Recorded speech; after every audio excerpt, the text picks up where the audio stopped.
پیر صاحب کے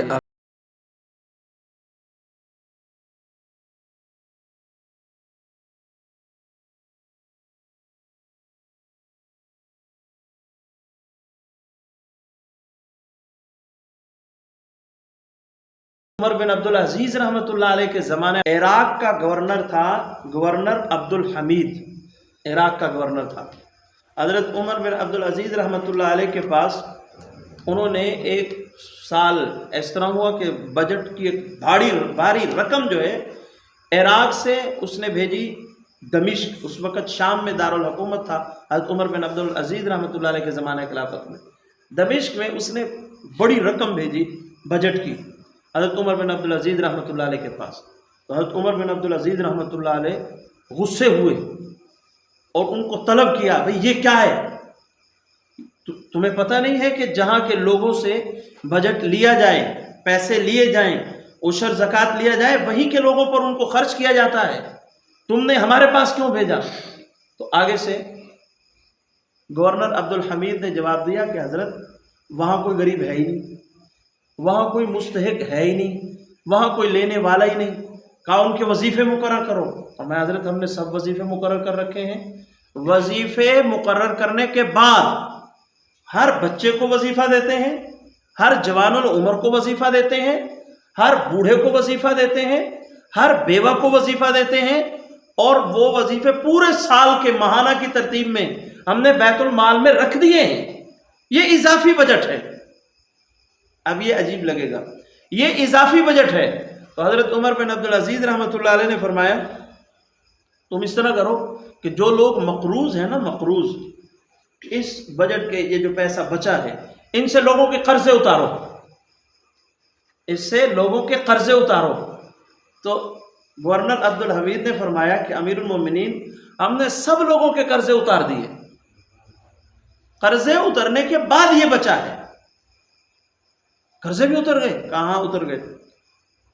اچھا، عرب میں یہ ہوتا تھا کہ عربی لوگ جب ان کا نکاح ہوتا تھا تو نکاح میں، آج اب بھی بعض لوگوں کی وہی فطرت ہے، نکاح جب ہوتا تھا تو حق مہر اپنی ناک کو لمبا کرنے کے لیے بہت زیادہ متعین کر دیتے تھے اور دیتے نہیں تھے۔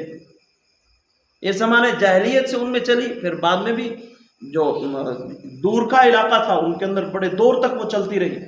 تو عمر بن عبدالعزیز رحمۃ اللہ علیہ کو اس کیفیت کا علم تھا، تو فرمایا آپ اس طرح کریں، وہاں جتنے لوگ شادی شدہ ہیں اور ابھی تک انہوں نے اپنا حق مہر ادا نہیں کیا، تم ان کا حق مہر ادا کرو، تم ان کا حق مہر ادا کرو۔ تو آگے سے گورنر عبدالحمید نے کہا ہم نے سب کے حق مہر ادا کر دیے، یہ اس سے بچا ہوا بجٹ ہے، یہ اس سے بچا ہوا بجٹ ہے۔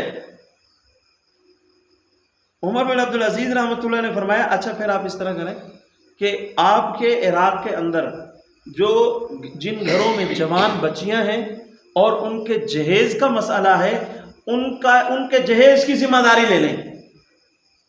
فرمایا کہ حضرت اس سال جو جوان العمر بچیاں موجود ہیں اور ان کی شادی ہونی ہے، اس کے پیسے بھی ہم نے رکھ کر باقی پیسے آپ کو بھیجے ہیں۔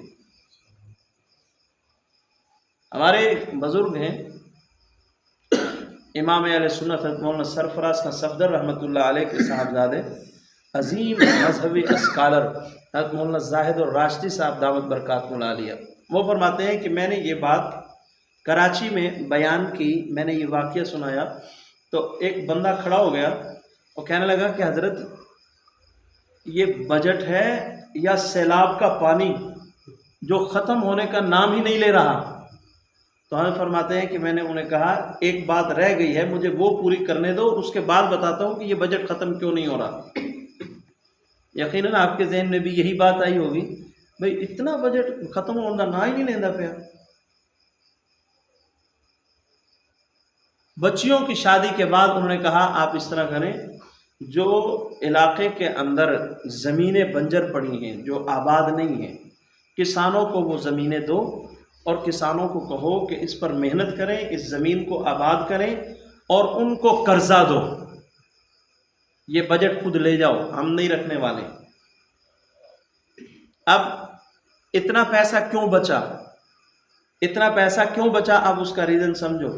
یہ جو حکمران ہے عمر بن عبدالعزیز، اس کی اپنی زندگی دیکھو، اتنا بڑا حکمران، عبد الملک بن مروان کا داماد اور خود شہزادوں کی سی زندگی گزارنے والا، جب حکومت ملی تو اپنا جو ان کے پاس دولت تھی، پیسہ تھا، سارا کا سارا انہوں نے بیت المال کے اندر جمع کرا دیا۔ ایک دن ایسا بھی آیا، باہر سے نماز پڑھ کے عمر بن عبدالعزیز رحمۃ اللہ علیہ گھر آئے اور اپنی بیوی سے